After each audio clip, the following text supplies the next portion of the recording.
¿El COVID sigue en Argentina? ¿Cómo está la situación de la Argentina con el COVID hoy? Bien, el COVID sigue en el mundo, ¿sí? Ya no es lo que fue. Sabemos que gracias a las distintas olas de distintas variantes que fuimos teniendo y a la vacunación, y ahí nos fuimos infectando también, la mortalidad del COVID bajó, de los pacientes graves, que son los que se internan, bajó a un 6% ahora, cuando antes era hasta un 20%. ¿Sí? Ajá. Todo eso nos marca una enfermedad que sigue siendo importante. Hoy en día el COVID mata más que la gripe, que es el comparador habitual. Sigue habiendo casos en el mundo, por suerte, eso no repercute tanto en las hospitalizaciones, el uso de cuidados intensivos, ni en los fallecimientos como en otras veces, pero sigue habiendo poblaciones vulnerables, y es algo que siempre ocupa las primeras planas de las noticias en salud. ¿Sí? Algunas preguntas que se hace la gente, ¿no? Fundamentalmente Sí. en estos tiempos, ¿no? Cuando se regresa de vacaciones, tenés cambios estacionales. Esta es una de ellas. ¿Nos tenemos que seguir vacunando? ¿Con qué y para qué? Bien, muy bien la pregunta. Sí, nos tenemos que seguir vacunando. No tenemos que olvidarnos que el COVID es una enfermedad prevenible, ¿sí? Prevenible por medidas que nosotros tomamos y prevenible por la vacunación. La vacunación, lo que vimos es que baja el riesgo de infección en un porcentaje, ¿sí? Pero lo principal es que baja el riesgo de que tengas enfermedad grave, o sea, de internarte, y baja el riesgo de morir. O sea, eso es lo principal de la vacunación, porque mucha gente dice, me vacuné el COVID, igual me infecté. Sí, pero tu infección seguro que fue más leve. Claro. Y transmitiste durante menos tiempo la enfermedad y tuviste menos riesgo de tener enfermedad grave o no la tuviste. ¿Sí? Esta pregunta está atada a la otra que vamos a presentar, y es, ¿qué vacuna me aplico y cada cuánto? Bien, ¿no? En nuestro país tenemos refuerzos, nosotros tenemos que reforzar con refuerzos bivariantes, que son los que tenemos disponibles. Son los de dos laboratorios que son Pfizer y Moderna, y son las vacunas que están disponibles por el Ministerio de Salud de la Nación. Hoy la vacunación es pública, no es obligatoria, pero la recomendamos. Deberíamos recibir todos refuerzos, ¿sí? Hoy tenemos la población para vacunarla dividimos en tres grupos, ¿sí? Que son de alto, mediano y bajo riesgo. Las personas de alto riesgo son todas las personas de 50 o más años. Personas con inmunocompromiso, que tienen alguna enfermedad que genera inmunocompromiso, y las embarazadas, ¿sí? Esa es la población de alto riesgo que debería recibir un refuerzo, tener un refuerzo en los últimos 6 meses y después reforzarse cada 6 meses, cosa que la población es difícil de convencer. Decir, cada 6 meses hay que vacunarse. Exactamente. Contra el COVID. Esa población de alto riesgo, ¿por qué? Cuando vemos pacientes internados, que son los pacientes que tienen enfermedad grave, hay algo común que es, o tienen 50 o más años la mayoría, o no recibieron un refuerzo en los últimos 6 meses, o tienen enfermedades asociadas, ¿sí? Por eso es tan importante el refuerzo en esa población cada 6 meses. El resto de la población debería vacunarse aunque sea anualmente, y es una enfermedad prevenible, ¿sí? Claro. Eso es lo importante. Bueno, a ver, otra de las preguntas. Si tuve COVID-19 la semana pasada, ¿me tengo que vacunar igual? Sí.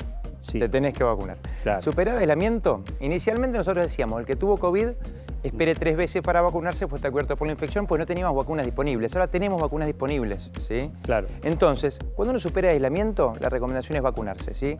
¿Y cuánto tenemos que quedarnos aislados? Uno dice, ¿cuánto tenemos que no relacionarnos con el mundo de vuelta? Bueno, sabemos que el COVID uno sigue contagiando o eliminando virus por lo menos hasta durante 10 días. ¿Sí?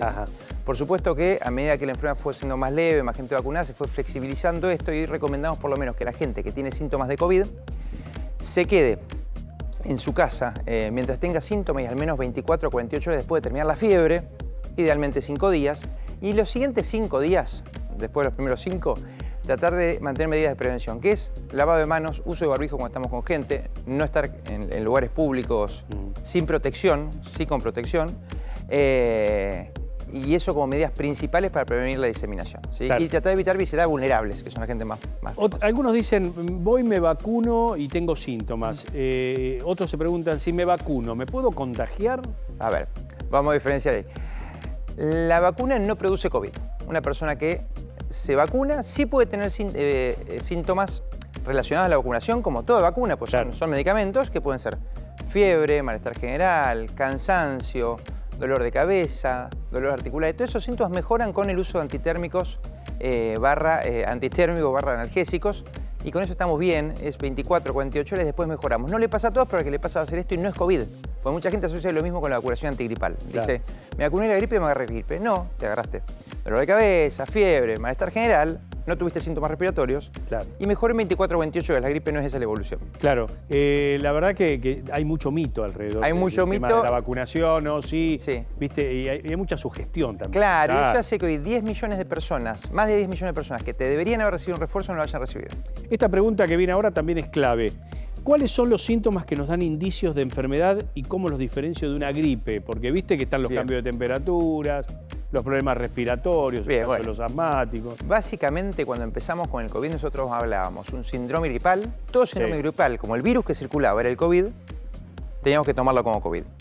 Ahora también, ¿sí? La gripe y el COVID no tienen muchas diferencias en cuanto a los síntomas iniciales, por lo menos, ¿sí? Uno tiene dolor de cabeza, dolor muscular, dolores articulares, fiebre y agrega síntomas respiratorios, congestión nasal, goteo, tos, dolor de garganta. Esos son los síntomas comunes a la gripe y al COVID y nosotros decimos qué es lo que puede ser de acuerdo a la circulación. Hoy tenemos un aumento sustancial de casos del COVID y del porcentaje de contagio de COVID, ¿sí?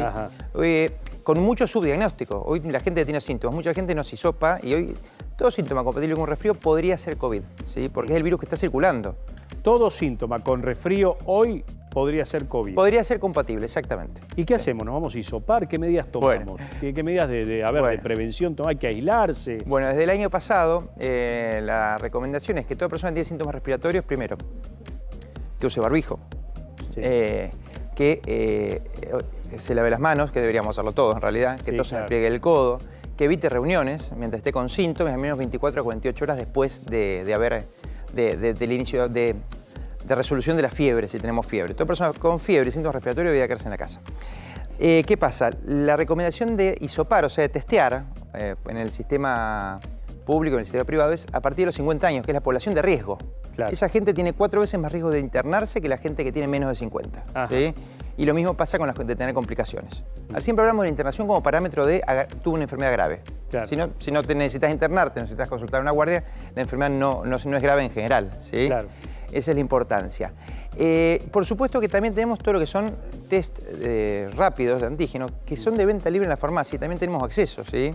Y es una forma sencilla de sacarnos la duda, ¿sí?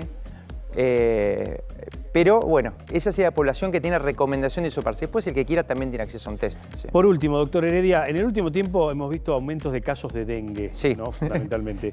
¿Cómo diferenciamos el dengue del COVID? Bueno, esta misma disyuntiva la tuvimos en el 2020 cuando empezamos con la pandemia del COVID-19. Tuvimos un gran brote de dengue, tuvimos casi 50.000 casos en nuestro país. El año pasado tuvimos 140.000 casos de dengue y fue el brote histórico en nuestro país y en la región también fue histórico, en Sudamérica.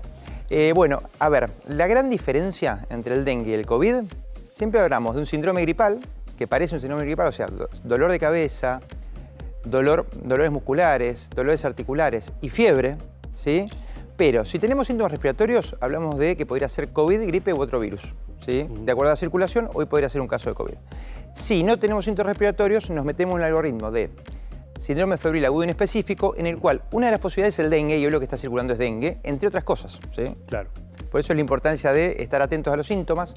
En eso las aguas las dividen los síntomas respiratorios porque nos sentimos muy mal con las dos. Y cuidar principalmente a los vulnerables porque una enfermedad se contagia, dengue, no contagiamos directamente a otras personas, pero si estamos infectados, el mosquito que nos pica se infecta y contagia a otras personas, y el COVID contagiamos directamente a otras personas. Ramiro.